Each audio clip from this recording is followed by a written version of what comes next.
ସମସ୍ତଙ୍କୁ ADS knowledge point स्वागत सह मु आपणकर प्रिय इतिश्री मैम देखंतु 16/12/2024 तारीख सीबीटी मोड रे होइतिबा सेकेंड शिफ्ट रो ओएसएपी आईआरबी एग्जाम रो एनालिसिस करिबा। जो माने चैनल टी को नुआ करे चंती से माने सब्सक्राइब करबा सहित बेल आइकन रो ऑल नोटिफिकेशन ऑन कर देबे काहे कि ना प्रतिदिन एई टाइप रो एनालिसिस नै कि आछे वीडियो छाडू छाडू सीधा सड़क आपणक मोबाइल को चली जिवो। ताले चलंतु विलंब न करी आरंभ करिबा। क्वेश्चन नंबर 1 को देखंतु what is the currency of Cuba. कोन कहछि क्यूबा रो करेंसी कोन? क्यूबा रो करेंसी कोन ना क्यूबान पेसो। पिला मानटी एक्स्ट्रा फैक्ट जानिबा आगामी शिफ्ट रे कोन पड़ी पारे ना हाइती रो करेंसी कोन ना हाइतियान गोडे। से भर देखिबा पेरू रो करेंसी कोन ना सोल। काम्बोडिया रो करेंसी कोन ना काम्बोडियन रियल।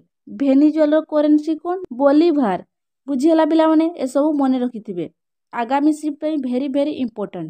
नेक्स्ट देखिबा question number 2 who is the 9th president of India. कोन कहूची ना हम इंडिया रो 9th प्रेसिडेंट किए से होचंती शंकर दयाल शर्मा। तांकर टेन्योर मधो आगामी शिफ्ट रे पचारि पारे कोन ना केतेर केते से थिले 1992 रु 1997 पर्यंत से थिले। बुझियला पिला माने एबे देखिबा पिला माने टी एक्स्ट्रा फैक्ट रे जानि रखंतु 8th प्रेसिडेंट किए थिला मो इंडिया रो ना रामास्वामी से थिले आम इंडिया रो 8th प्रेसिडेंट। तांकर टेन्योर मधो पचारि पारे 1987 रु केते थिले ना 1992 पर्यंत से थिले। एटा मधो मने रखिथिबे। नेक्स्ट देखिबा number 3 which day is celebrated as national vaccine day. National vaccine day केबे पालन करा जाय ना मार्च 16 रे नेशनल वैक्सीन डे पालन करा जाय। पिला माने टी एक्स्ट्रा फैक्ट रे जानि रखंतु आगामी शिफ्ट रे पचारि पारे वर्ल्ड वैक्सीनेशन डे केबे पालन करा जाय नवेम्बर 10 तारिख रे वर्ल्ड वैक्सीनेशन डे पालन करा जाय। बुझिला ना पिला माने एटा मधो ध्यान देबे। नेक्स्ट देखिबा question number 4 who was the runners of IPL 2024। ना कोन कोची आईपीएल 2024 रे के रनर्स अप हेतिले ना के हेतिले ना सनराइजर्स हैदराबाद से रनर्स अप हेतिले। चैंपियंस के हेतिले ना कलकत्ता नाइट्स राइडर्स। 2025 मसिया रे के होस्ट करिवो ना मो इंडिया होस्ट करिवो। बुझिला ना पिला माने एटा मधो मने रखिथिबे।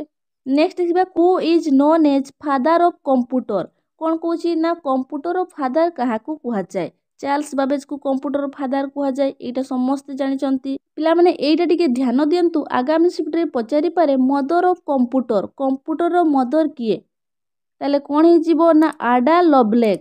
नेक्स्ट क्वेश्चन नंबर 6 कोन कहूची पिला माने कंट्रोल डी टा एक्सेल रे कोन हे जिवो कोन ना fill down in the section हे जिवो। पिला माने एक्स्ट्रा फैक्ट टिके देखंतु आगामी शिफ्ट रे भेरी भेरी इंपोर्टेंट कोन आसी पारे से भला देखंतु कंट्रोल टी टा कोन हे जिवो ना न्यू टैब हे जिवो। कंट्रोल आई टा कोन हे जिवो ना इटालिक हे जिवो। एटा मतो भेरी भेरी इंपोर्टेंट। आ गोटे भेरी भेरी इंपोर्टेंट देखंतु कंट्रोल के टा कोन हे जिवो ना इंसर्ट हाइपरलिंक। बुझियला ना पिला माने ए सब मध्य पढी कि जिवे आगामी शिफ्ट में भेरी भेरी इंपोर्टेंट पिला माने। क्वेश्चन नंबर 7 को देखंतु what is the binary number of 62। 62 रो बाइनरी नंबर कोन हे जिवो ना हमर एतिकी हे जिवो बाइनरी नंबर। बुझियला पिला माने तले बाइनरी नंबर को मध्य पढी कि जिवे। नेक्स्ट देखिबा question number 8 which of the following is UNESCO heritage site of Rajasthan.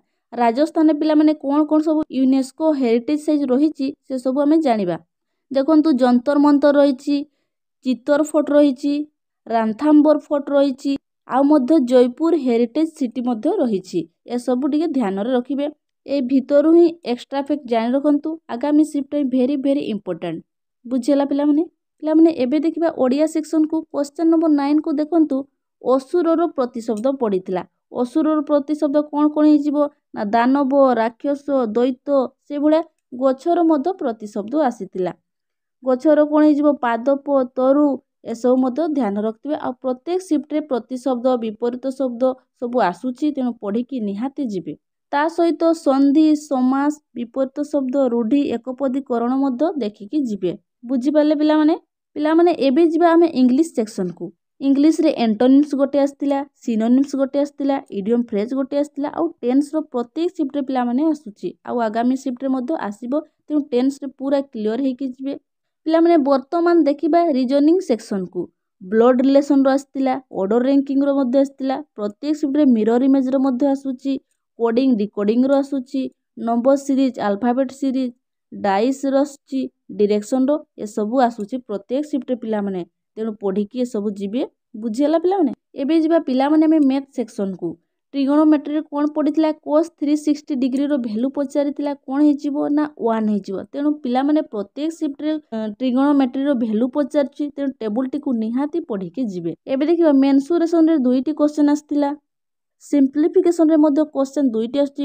ଦୁଇଟାର ଗୋଟେ ଲେନ୍ଦି ଆସୁଛି ଆଉ ଗୋଟେରେ ଇଜି ଆସୁଛି। ବୁଝିଗଲା ନା ପିଲାମାନେ? ତେଣୁ ସେସବୁକୁ ମଧ୍ୟ ପ୍ରାକ୍ଟିସ୍ କରିକି ଯିବେ। ପରସେଣ୍ଟେଜର ସେଭଳି ଆସିଥିଲା। ପିଲାମାନେ CISIର ମଧ୍ୟ 2ଟି କ୍ୱେଶ୍ଚନ୍ ଏଇ ସିଫ୍ଟରେ ଆସିଥିଲା।